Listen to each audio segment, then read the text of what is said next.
Hello दोस्तों, मैं doctor Pradeep स्वागत करता हूं आपका अपने YouTube channel VM ortho care पे।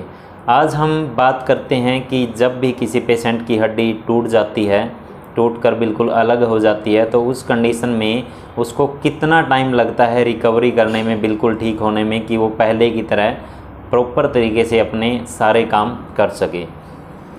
सबसे पहले तो मैं आपको ये बता देता हूँ कि जब भी किसी पेशेंट की हड्डी टूटती है तो वह डिपेंड करती है कि वो किस तरीके से टूटी हुई है। जैसे कि अगर किसी पेशेंट की हड्डी में माइनर क्रैकिंग आ जाती है, या जैसे हड्डी टूटकर नॉर्मल तरीके से अपनी जगह पर बिल्कुल सेट होती है, तो उस कंडीशन में पेशेंट बहुत ही जल्दी रिकवरी कर लेता है। बहुत ही जल्दी, जैसे वो प्रॉपर तरीके से उसका ट्रीटमेंट करवाता है, प्लास्टर लगवाता है उस पर, तो उसमें थोड़ा टाइम लगता है रिकवर होने में। नॉर्मल अगर क्रैकिंग होती है तो वो 20 से 30 दिन लेती है। 20 से 30 दिन में हड्डी बिल्कुल जुड़ जाती है।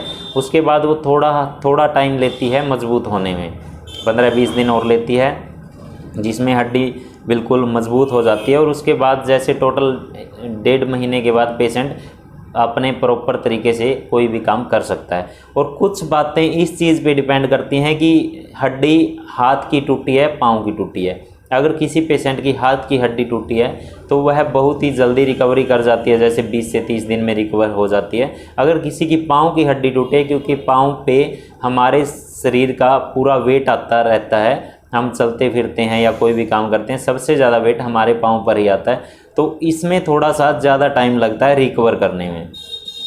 और कुछ बातें इस चीज़ पे डिपेंड करती हैं कि पेशेंट की हड्डी कितनी टूटी हुई है और किस तरीके से टूटी हुई है।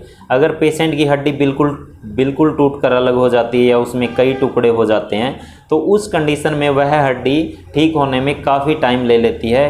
काफ़ी टाइम लग जाता है किसी भी पेशेंट को बिल्कुल प्रॉपर तरीके से काम करने में, कि प्रॉपर तरीके से वो सारे अपने वज़न के काम कर सके।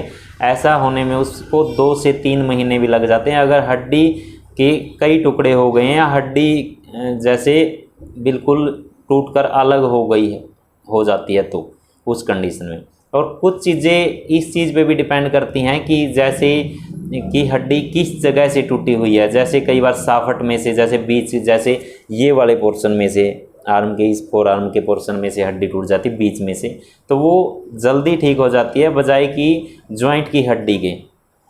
अगर जॉइंट की हड्डी किसी पेशेंट की टूट जाती है तो उसमें काफ़ी टाइम लग जाता है, क्योंकि जब भी पेशेंट की हड्डी जॉइंट के अंदर से टूटती है, ये या वो एल्बो जॉइंट है, या वो रिस्ट जॉइंट है, या वो अपना घुटने का जॉइंट है, अगर इनमें से हड्डी टूटती है तो उसमें काफ़ी टाइम लग जाता है किसी भी पेशेंट को रिकवरी करने में।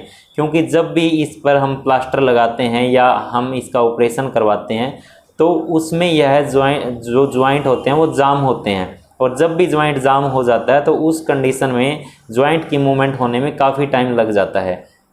साथ के साथ जो मांस होता है, मांस फट जाता है, उसमें भी काफ़ी टाइम लग जाता है। अगर मांस काफ़ी फटा हुआ तो, अगर अंदर ज़्यादा ब्लीडिंग हो जाती है, उसके साथ भी पेशेंट काफ़ी टाइम लेता है बिल्कुल रिकवरी करने में।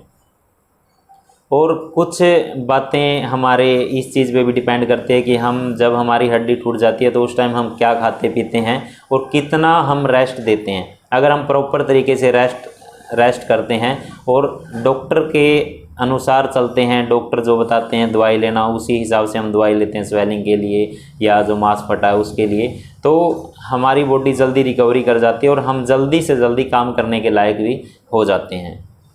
तो इसमें मैंने मोस्टली जो समस्या हमारे सामने अब तक आती हैं, जो पेशेंट पूछते हैं, वो सारे टॉपिक मैंने हड्डी टूटने से संबंधित सारे कवर कर दिए हैं। आशा करता हूं कि मैंने जो आपको जानकारी दी है आपको अच्छी लगी होगी। अगर जानकारी अच्छी लगी हो तो वीडियो को लाइक कीजिए, अपने दोस्तों के साथ शेयर कीजिए और चैनल को सब्सक्राइब कीजिए। Thank you.